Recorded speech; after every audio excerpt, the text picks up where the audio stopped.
Haleluya. Uyu munsi rero ufite ijambo ry'Imana nifuza ko dusangira. Ni ijambo ntakuye mu vyiyumviro, ni ijambo ntateguye kumwe n'ivyiyumviro byanje gusa. Haleluya. Mpemu yarampaye ijambo rivuga ngo tuganire ku mpemu zigwanya ishengero. Haleluya. Impwemu zigwanya ishengero ni nyinshi cyane gose, ariko ndaza kuvugamwo bibiri. Ndiko ndasenga ku munsi kandi ugira gatanu, ndiko ndasenga ino jambo, nasabye mpwemu yera. Ndagusavye mpwemu yera ko nagomba kuvuga gusa ivyonzi, ariko ndagomba ufashe kugira ngo ishengero rizokumva ivyo ugomba wewe. Hanyuma mpabwa ibintu bibiri muri byinshi gose dushobora kuvugana ku mpwemu zigwanya ishengero. Haleluya. Imana ihabwe icubahiro. Imana ihabwe icubahiro. Bwira mugenza bati impwemu zigwanya ishengero. Hari impwemu zigwanya ubuzima bw'umuntu, ariko kandi hari impwemu zigwanya ishengero. Haleluya. Kandi bikugwanya sivyo bigwanya ishengero. Ibikugwanya wowe je sivyo bingwanya, ariko nkuko hari impwemu zigwanya abana b'Imana, niko haro n'izindi mpwemu zigwanya ikintu citwa ecclesia, ishengero. Haleluya. Haleluya. Izo ziri specifique canke izo zirafise ukungene zikora bitandukanye nuko izindi zikora. Mu Banyefeso 6 umurongo guhera ku murongo w'10 hatubwira amajambo akomeye, atubwira ingene dushobora guhagarara turabana b'Imana tudatsinzwe, aho Paulo avuga ngo mwambara ibigwanishwa byose Imana itanga, ngo kugira ngo mushobore guhagarara mudatsinzwe ku munsi mubi. Abana b'Imana barafise iminsi mibi, n'ishengero rafise iminsi mibi, ariko icyo Imana ishaka ko tuba ekipe, ishaka ko twakira ubuzima impamba ishobora gutuma duhagarara tudatsindwa. Haleluya. Bwira mugenza bati birashoboka kumwe n'Imana. Haleluya. Nico gituma Imana ntigeze itanga ibigwanishwa bizibira umugongo, yatanze ibigwanishwa bizibira igihanda c'imbere. Kubera iki? Ni kubera ko Imana itatuzi dusubira inyuma, ituzi tubandanya. Turabanesha mu izina rya Yesu. Turabanesha mu izina rya Yesu. Ubwire mugenza bati nimba utavyizera je ndavyizera ko ndunesha. Haleluya. Ibigwanishwa byose dufise tubona ari bikingira ino parti imbere. Kubera iki? Twebwe tuguma tubandanya, turabavansa. Ibigwanishwa bikingira inyuma Imana ntavyo yaduhaye, kuko nituzi dusubira inyuma, inyuma ni mu rupfu. Haleluya. Haleluya. Aturatinda ubunesha. Nico gituma Imana yampaye ijambo kugira ngo kandi rime gushikama. Haleluya. Haleluya. Paulo yavuze ngo ibyo naje kubabwira sinaje kubabwira kugira ngo mwumve ubumenyi gusa, ariko ngo ibyo nababwira byagaragara nk'ubwenge isi ishobora kumenya ko bivuye ku Mana atari iby'abatungu, hanyuma bikagaragaramo n'ubushobozi bw'Imana. Haleluya. Kumwe n'ijambo ry'Imana riraza kudutuma ishengero twongera izindi nkomezi zo guhangana n'impwemu. Haleluya. Haleluya. Haleluya. Haleluya. Paulo yaravuga iki? Paulo avuga ngo impwemu tunigana ngo ni impwemu mbi z'ahantu ho mu ijuru, ngo n'abakuru n'abaganza inosi y'umwijima. Sinzabona ko ndaganiriza muri ino ndwi, ndababwira nti izo mpwemu tugwana pasteur ziri ahantu ho mu ijuru. Kandi mu Banyefeso 1:3 hatubwira ngo twahezagiwe imihezagiro yose ahantu ho mu ijuru. Bisigura impwemu nigana nazo zibana n'ahari imihezagiro yawe. Haleluya. Uraza kunyumva nta kibazo. Bibiri tubwira ngo impwemu zidugwanya niza ahantu ho mu ijuru, hanyuma n'abasi dufise nabo nyene harimo impwemu mbi n'abakuru n'abafise ububasha. Bibiri tubwira ngo nabo nyene bari mu birere byo mu ijuru. Iyo tubonye kuva mu ikuzimu, ariko bagwanya bera bari mu birere byo hejuru. Hanyuma Paulo nyene atavuga ngo ariko n'imihezagiro twahezagiwe iri ahantu ho mu ijuru, iri ahantu ho mu ijuru. Haleluya. Haleluya. Intebe yicaye paraswa yegeranye n'intebe iriko imihezagiro yawe. Nico gituma Daniel ariko arasenga yarasenze iminsi 70 yisonzesheje, ariko ababwirwa ati hari ibintu nkeneye kumenya amabanga sigure menye n'iza muri kino gihe. Hanyuma ntiyagwanijwe n'intego gusa z'ikuzimu, yagwanijwe n'abadayimoni, yagwanijwe ngo n'intego ziganza ikirere cyo mu buperezida. Hanyuma umuhanzi wambaye ati ibyo kugira ngo bitsinde bigusaba yuko harinda kuza umubiri w'abikaye. Kubera iki? inyishu yawe yaziriwe n'izo ntego z'ibiti.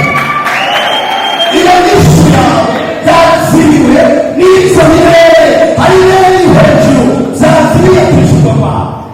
ibyo bana b'Imana tutabimenye tuguma mu ntambara tutazigera tumuhana. kugira ngo ugeze aho tudashaka kubimenya, tudashaka kubimenya, kandi tudashaka kubimenya. Haleluya! izo nizo zirwanya abana b'Imana, ziri mu birere byo mu ijuru, ariko izirwanya ishengero ziratandukanye byinshi. Haleluya! dusome Matayo.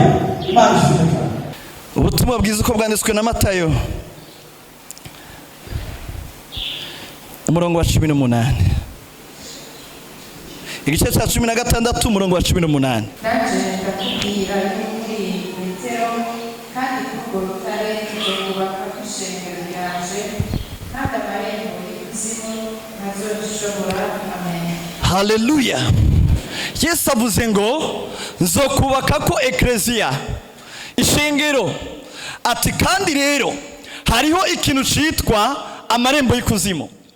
Ati iryo shengero mu bintu byinshi birigwanya, hari ikintu cyitwa amarembo y'ikuzimu. Haleluya! uri kuriyumvira ijambo rivuga ngo amarembo y'ikuzimu, wo kwiyumvira ni ikintu gisanzwe. Amarembo y'ikuzimu ni iki? Haleluya! amarembo y'ikuzimu ni iki?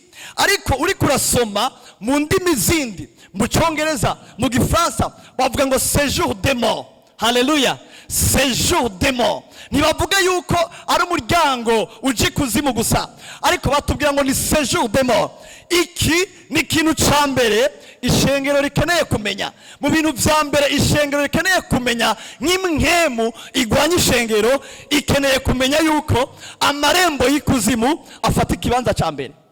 Mu byo Paulo yavuze ntiyigeze abivuga, ariko Yesu ubwiwe avuga ngo ibigwanya ishengero, ibigwanya eklesia n'amarembo y'ikuzimu. Haleluya! n'amarembo y'ikuzimu. Amarembo y'ikuzimu ni iki? uri kurasoma nariko ndarimbura mu bafarawo ingene babahamba.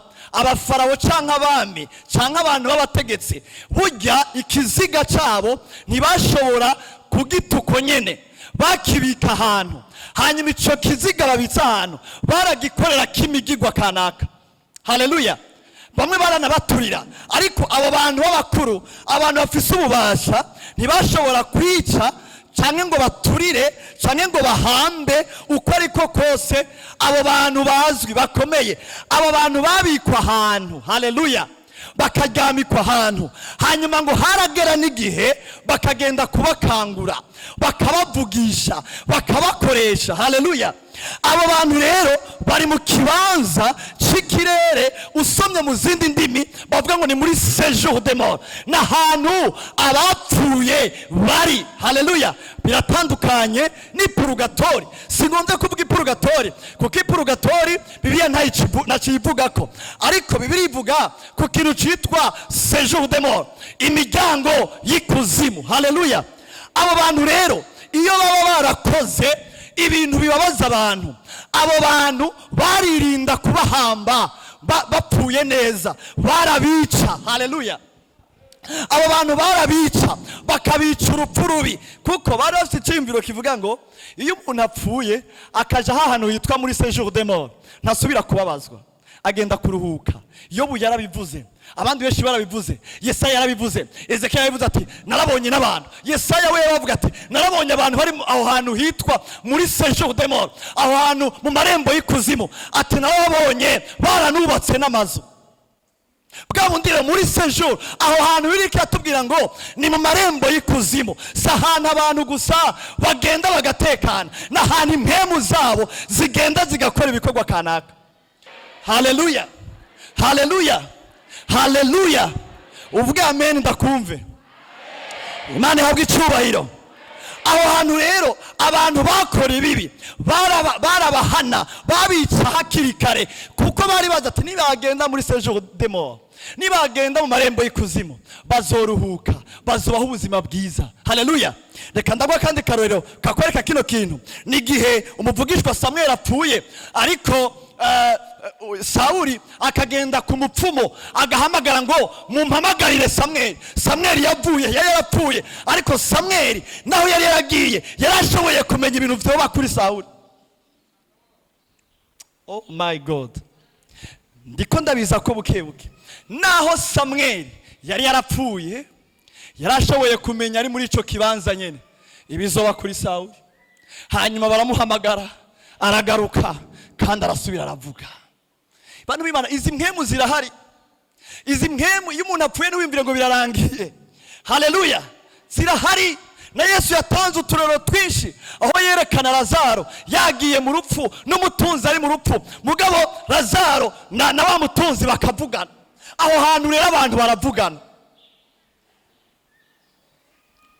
Haleluya. Aho hantu abantu baravugana. Hanyuma Yesaya bavuga ngo abona n'ingendo ngo umwami w'umufarawo ngo ariko ngo aravuga ngo babantu banje bose ngo mundabire neza yuko baje ngo kugira ngo ngira amahoro. Hanyuma Yesaya atavuga ngo muri iyo séjour muri aho hantu yitwa mu marembo y'ikuzimu ngo yabonye ngo n'umwami w'abashuri, babona n'ingabo ziba zimukikije, babona ngo n'abandi ngo bamwe ngo tasanga ngo biyubakiye ngo n'igisagara ngo bariko bavugene bazotera abantu.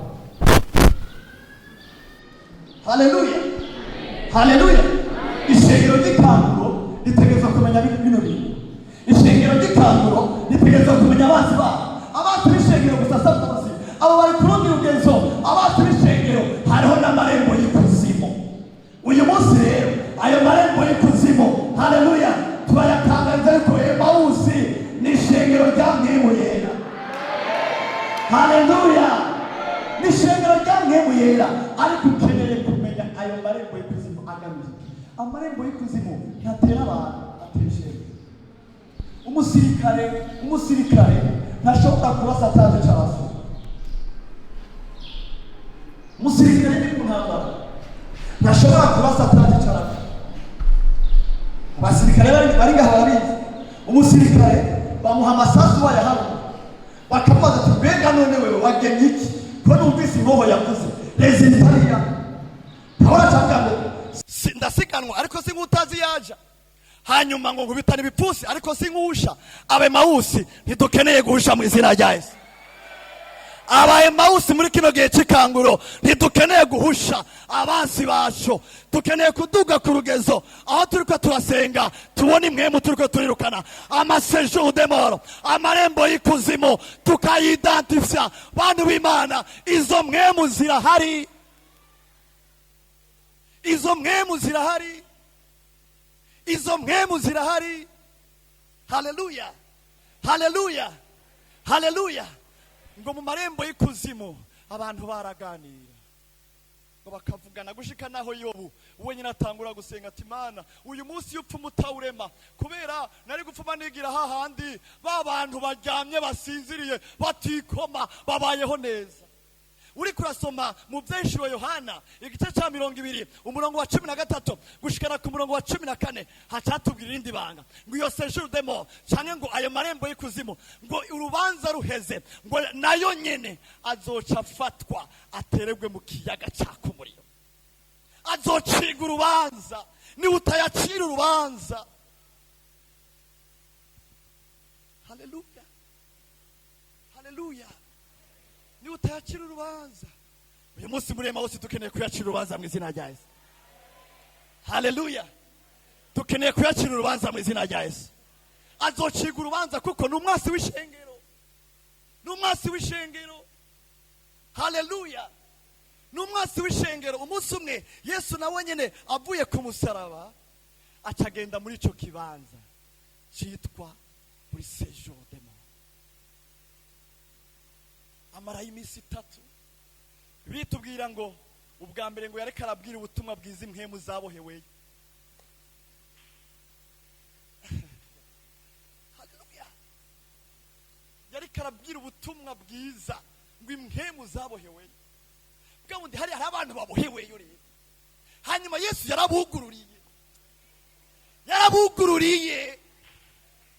Haleluya, haleluya, haleluya, haleluya. Ngo aragendagira evangelization, ngo hari impwemu zari zaraboheweyo.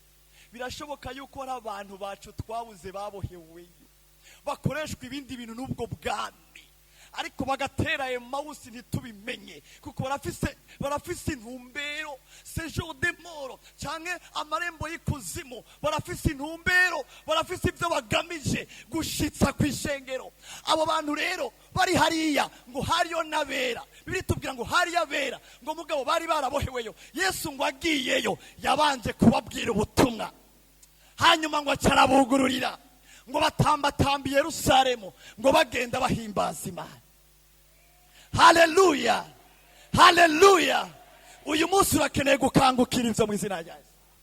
Impwemu zitera ishengero si abadayimoni gusa, shengero ryiza rya Yesu. Muri kino gihe ca nyuma Satani afise amasitrategi menshi. Abadayimoni batera umuntu, ariko ishengero riterwa n'amarembo y'ikuzimu. Nico gituma uno munsi ntuza kuva ngaho utabohotse nimba yaragutera mu izina rya Yesu.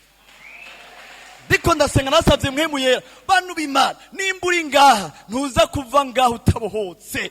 Nimba Imana yemeye, haleluya, yuko tuvuga kure ayo mabanga y'amarembo y'ikuzimu, nimba yaragutera agatera ishengero uyu munsi nyene, haleluya, tukiri ngaha utangure kumva izo mpwemu zikurekura mu izina rya Yesu.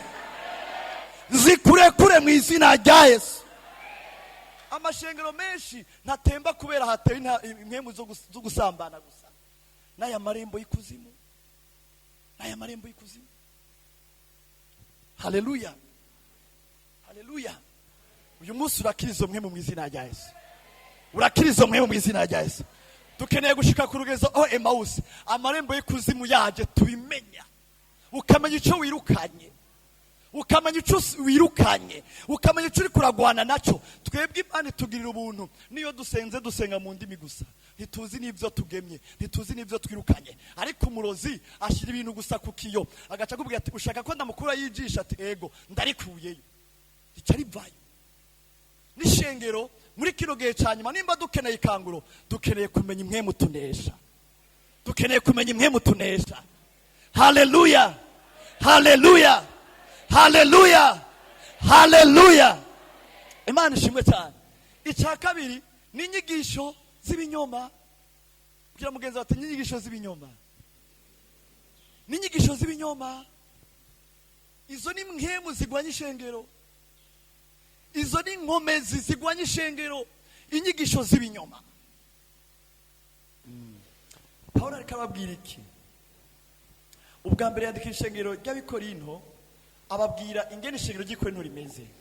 Mugaca ababwira amajambo akomeye ati mu bisanzwe Imana yarabahaye ingabire zose zo gushobora kuyikorera, ngo nta ngabire nimwe mwahajije. Acabwa ati ariko rero narumvise muri mwebwe yuko ibice bitabuze. Ivyo bice mwibaza ko bizanwa na bande? Ivyo bice bizanwa na bande? Intambara ishengero rigwana intambara zibiri. Hari intambara zo hanze, haleluya, n'intambara z'indani. Izi ntambara zo hanze ni z'imwemo, aya marembo y'ikuzimu, abadayimoni, abakuru n'abafise ububasha. Izo ni intambara zivuye hanze, haleluya. Kandi iyo twebwe nk'ishengero dukoraniye hamwe tugasenga, izo ntambara turazinesha. Ariko hari indi ntambara avuze Pawulo, avuga ati narabyumvise yuko mwahezagiwe mu buryo bwose bw'imwemu, muhabwa ingabire, muhabwa ibintu bikomeye, atariko indani muri mwebwe ntihabuzemo ibice. Mwende majambo ni mwebwe muriko murigwanya. Usomye rero mu byakozwe n'intumwa 20:29 hacatubwira ngo ndabizi neza yuko ninamara kuva ngaha ngo hazoza abandi bantu ngo batababaye umukuku, bagomba kwikwegera kabigishwa. Abo bantu si basoma mu Bikorinto, uzosanga y'abantu biyitirira ba Kefa, abandi bakiyitirira ba Paulo, abandi bakiyitirira ba Apolo, abandi bakiyitirira ba Kirowe, abandi bakiyitirira ba Yesu. Haleluya, haleluya, haleluya. Iyo ni iyindi ntambara. Ishengero ritabona, ishengero riguma rinigana n'ibintu ritabona. Bantu b'Imana, hariho ubutumwa butandukanya abantu, budatumbereza abantu ku mwami Yesu, ariko butumbereza abantu ku bakozi b'Imana. Haleluya. Jewe kunda nako ry'umureke. Twebwe turavugishwa, bajya nabungere, bajya n'abantu basanzwe. Hacabamwo abantu bavuga ngo jewe nduwa naka, jewe nduwa naka, jewe nduwa profete, jewe nduwa evangeliste, nduwa pasteur mukuru, nduwa mama kiongozi, nduwa representa, nduwa miracle. Ugasanga nibice biraho, nta kindi bigamije, ni intambara zigwanya ishengero, ni impwemu zigwanya ishengero. Haleluya, haleluya, haleluya. Imana yabwa icubahiro. Dutegerezwa kubimenya kugira ngo tumenye ibyo tugwana navyo bantu b'Imana. Ahantu mu ishengero ry'Ikorinto hari ingabire zose, mugabo hari ibice byinshi. Hari abasanga barize n'abandi batize. Si ivyo gusa, wasanga Apolo yari umuntu ariyeruka, avuga neza, avuga ibintu byose bikumvikana, bakamukunda, anyaruka, ari rapide, asigura ibintu neza. Ariko Paulo nawe yari n'umuntu afise intege nke, wanashaka mu bifatanye no kuvuga, ariko yanditse amajambo akinjira mu mitima y'abantu. Hanyuma ikindi, Paulo yavuga ivyo kwihana, Apolo yavuga ivyo kwihana, yavuga ivyo kubwira abantu ngo va mu vyaha, muje muri repentance. Ariko Paulo akabwira abantu ati n'abanyamahanga naho batakebwe barashobora kwizera bagacika abana b'Imana. Petero nawe ati yamara naho mwakebwe mwoshobora kandi naho mwizeye mwokebwa, naho mwizeye mwokebwa. Haleluya. Hariho n'akandi kagwi rero k'abantu bitwa bo kwa Kirowe. Abo bantu bameze gute? N'abantu bicara hariya harize kuvuga, hanyuma aho hantu bakaguma basuzuma ibitagenda neza. Ati none yavuze ubutumwa bwahe yahereye he? Bijya sivyo, yari guhera aha. Abo bantu barahari. Kandi abo bantu Paulo ingene bavuga, avuga ngo kuko abo kwa Kirowe barambwiye, n'abantu batanga amakuru, baguma batanga amakuru y'ibitameze neza. Wabonye ingene yaririmbye, wabonye ingene yasiguye, aguma tora utunenge kugira ngo aronke ivyo avuga. Abo bantu barahari, kira mugenza bati barahari, baguma batora ubunenge. Ati wo kwa Kirowe uno musi niwe yigishije, ntiyigisha neza. Wo kwa Paulo yageze kwigisha niwe yigisha neza, n'ubundi niwe yigisha neza. Hariho n'ubundi mugabo rero wari izore wigenga, bavuga ati twebwe ntiturabo kwa Kefa, ntiturabo kwa Paulo, ntiturabo kwa Apolo, ntiturabo kwa Kirowe, twebwe turabo kwa Yesu. Abo bantu nabo nyene barahanzwe mu ishengero kubera ni intambara y'abantu batanu. Bavuze ubutumwa bwa Yesu, abo kwa Kirowe barababara. Bavuze ubwo kwihana, abo kwa Paulo barababara. Bari mu ishengero. Haleluya. Izo ni mpemu zigwanya iki? Zigwanya ishengero. Dukeneye ikanguro muri Emmaus. Dukeneye ikanguro muri Emmaus. Ni ngombwa ibice bive muri twebwe. Ni ngombwa ibice bive muri twebwe. Abavugishwa bagumbirana n'abapastori, abapastori bagumbirana n'abadiakoni, abasenzi bagumbirana n'abaririmbyi. Haleluya. Niko kunesha, niko ishengero ridoga. Amwe wese yo kwifata amaraso, yo kwisanga abona ahantu impwemu imutera ihagaze. Nimba udategwa n'amarembo y'ikuzimu, hariho inyigisho kanaka zigutandukanya n'abantu. Hari abantu ngo binjira atakindi barondera, ntibabaye abantu bakizwa pastor, avuga ati jiwe menyekane mu mwanya mvuga ubutumwa, menyekane. Uyo muntu ntashobora gutuma ishengero rikura, ni mpemu itera ishengero. Iyo wigishije ibintu arabisambura, uwundi yigishije akabisambura. Hariho utugwi tw'abavuga mu ndimi n'abatavuga mu ndimi, tw'abanyabujumbura n'abanyamaramvya, biragahera mu izina rya Yesu. Haleluya, haleluya. Izo ni mpemu zigwanya ishengero, izo ni mpemu zigwanya ishengero. Dukereye gukira mu izina rya Yesu. Kandi ibyo byose biterwa n'iki? Biterwa n'uko urufatiro rw'abo bantu bose, iyo migwi yose si Yesu. Iyo urufatiro atari Yesu, abantu bose barabomana, bari bahamagawe gusa kubaka igikorwa, ariko abo bantu barabomana, barasekana kubera intumbero yiwe si Yesu. Paulo yandikisha igitabo cy'Ikorinto arababwira ngo urufatiro ni rumwe gusa, ni Yesu Kristo. Nta rundi rufatiro dufise urufatiro rumwe, ni Yesu. Sabavugishwa urufatiro, sabavugishwa abantu b'Imana, saba pastor, si ntumwa, urufatiro ni Yesu. Ubundi umunsi umwe Yesu yiyereka abigishwa biwe babiri, bari batatu, hanyuma babona ngo Mose, babona na Eliya baje. Mose yasigura iki? Mose yasigura ni userukiye ibyagezwe, Eliya byasigura ngo ni userukiye abavugishwa. Hanyuma ngo abigishwa babona Yesu afise ubwiza bubaruta, arakayangana, agira ubwiza burengeye. Hanyuma ngo haje ijwi rivuga ngo nguyu mwana nkunda, abariwe mwumva.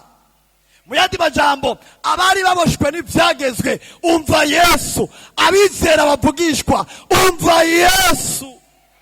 Urufatiro ni rumwe, urufatiro ni rumwe, ni Yesu. Urufatiro ni Yesu. Ngo abona ngo Yesu agize ubwiza arahinduka.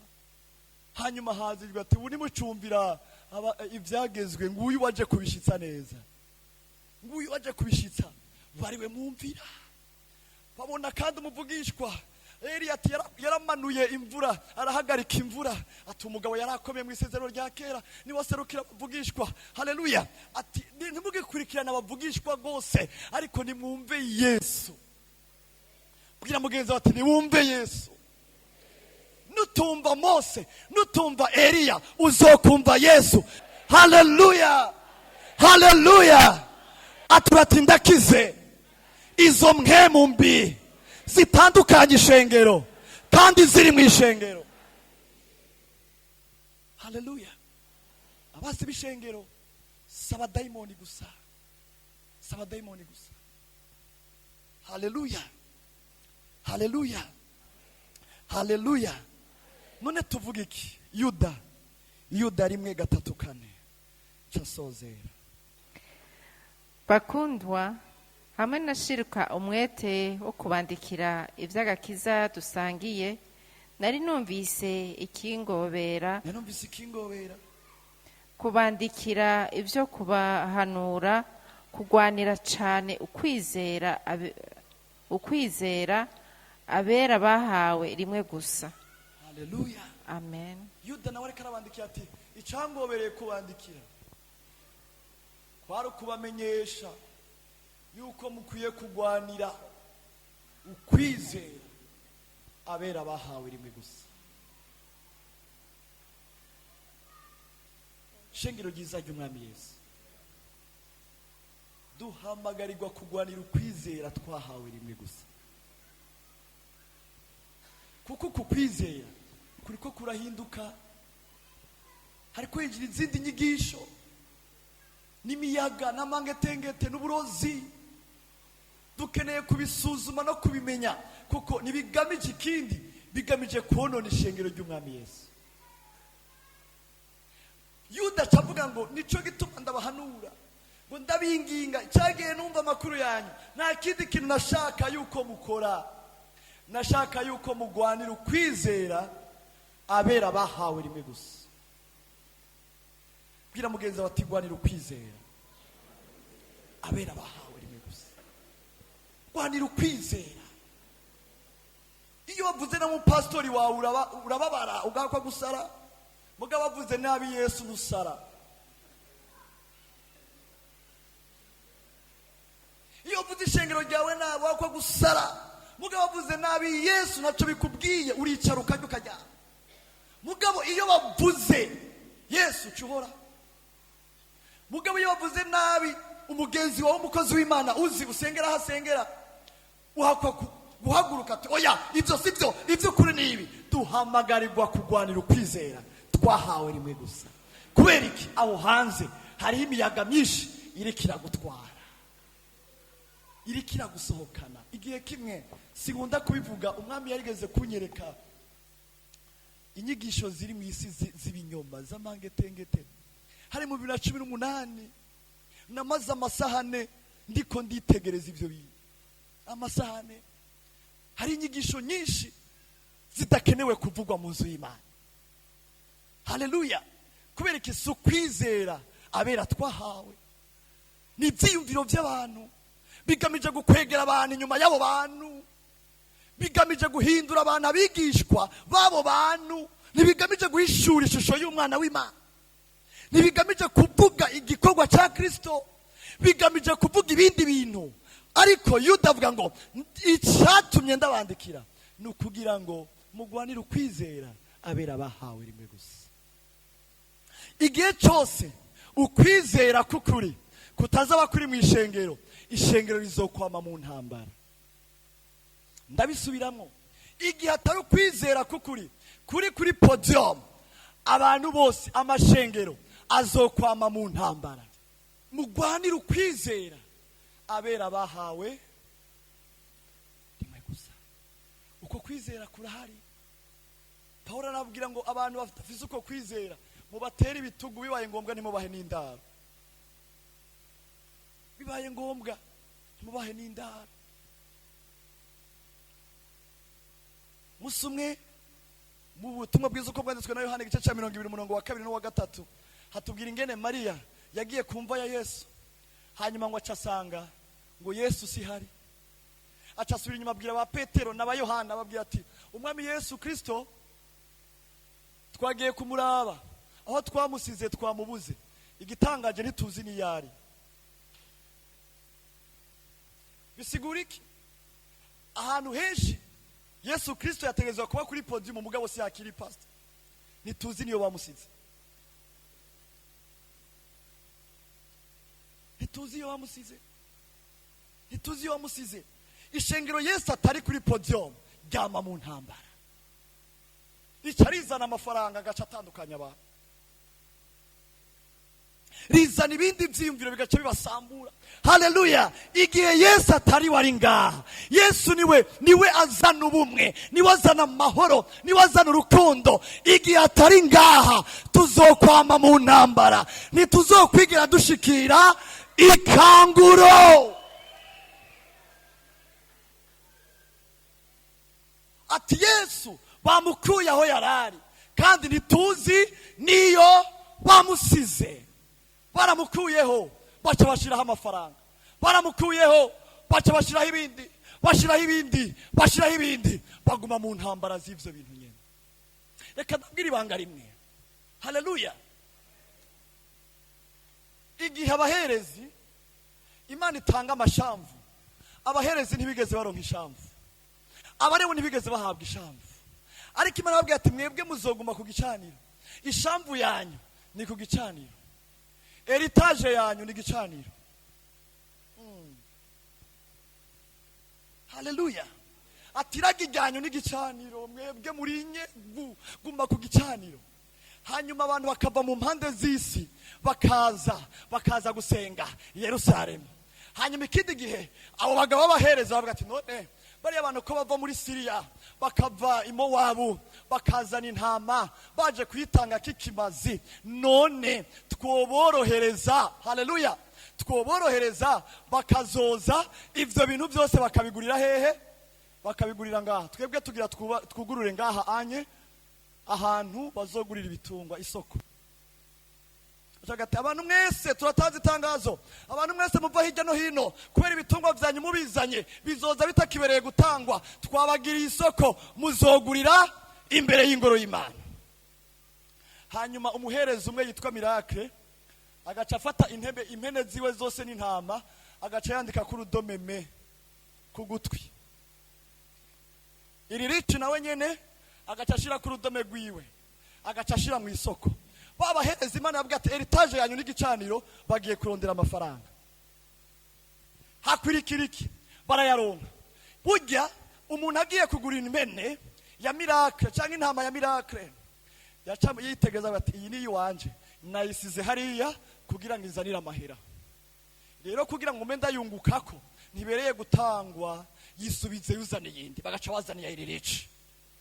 Ntaca nici ya iri rici, iri rica rikarahomba. Ivyo biri kwiba mu baherezi. Hari umuntu ariko aranyumva?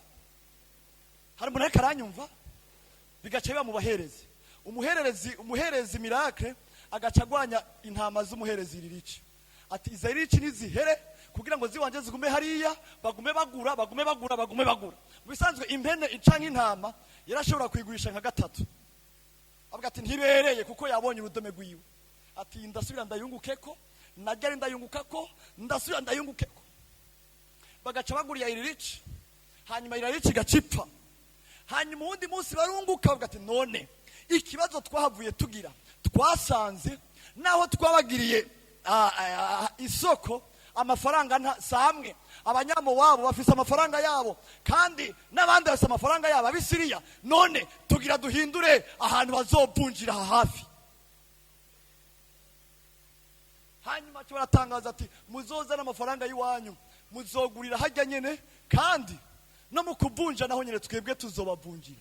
Babaherezi bagiye hehe gucika abavunjayi. Imana avuga ati etage yanyu ni yahe ni gicani.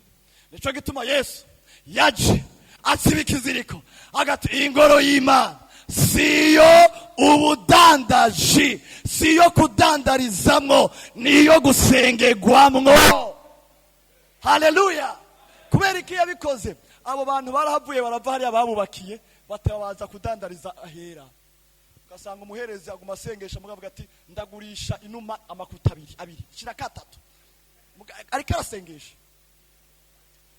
arasengesha harimo n'amafaranga. Ivyo byose igihe Yesu atari ngaha, haleluya, biroroshe ko tuguma dusekana turongoye ibikogwa kubera ko intumbero yacu si Yesu.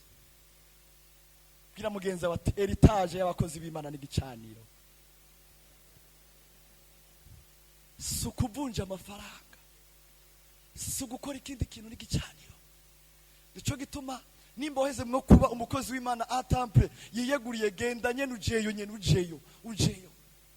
ntuveyo. Haleluya, haleluya. Imana ihabwa icubahiro. Bwira mugenzi wa ndakize, mubwira ati ndakize, mubwira ati ndakize, bigukundiye uvyaguruke. Haleluya.